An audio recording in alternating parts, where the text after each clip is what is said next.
السلام عليكم متابعين. اليوم احنا على نهر الذكريات والاشياء الجميلة. قبل خلينا نعود الى الزمان الجميل.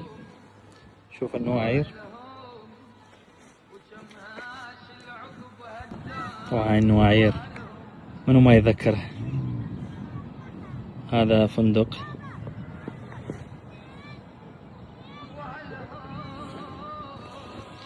طبعا. هنا اول كنا نصيد سمك. الله. وهنا هذه كان بيه تبه هنا.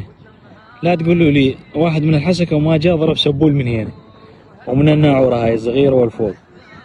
كنا نجي نسبح هنا احنا. طبعا هنا اهل الريف نعرف بعضنا، والحسكه ايش قد كبيره، بس احنا كان الحسكه نعرف بعضنا شلون. كنا هنا نسبح، نعرف كل العالم تسبح.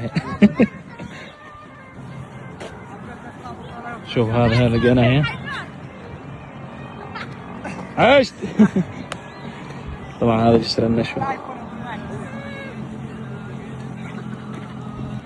تذكرت احنا جريتنا اول احنا صايره على الخابور. اقول على الواي يرجع الخابور مثل قبل، ويرجع الصفصاف والدردار والطرفه.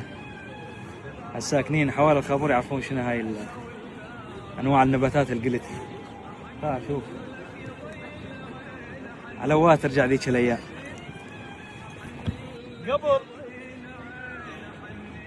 قبل الايام الخير اولي وقت كان الخابور يجري.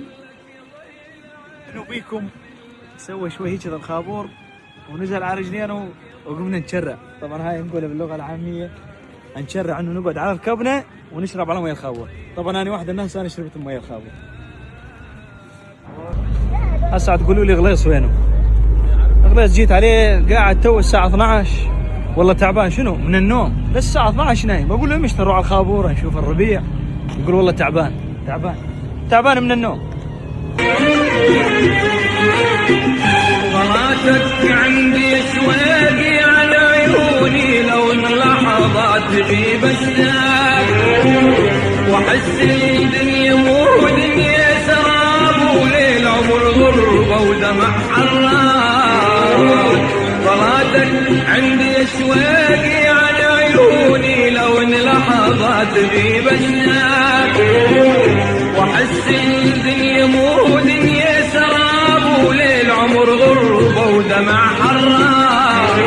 حتى ينسى السمك الماي والشمس تغيب بدنياي، حتى ينسى السمك الماي والشمس تغيب بدنياي. لظى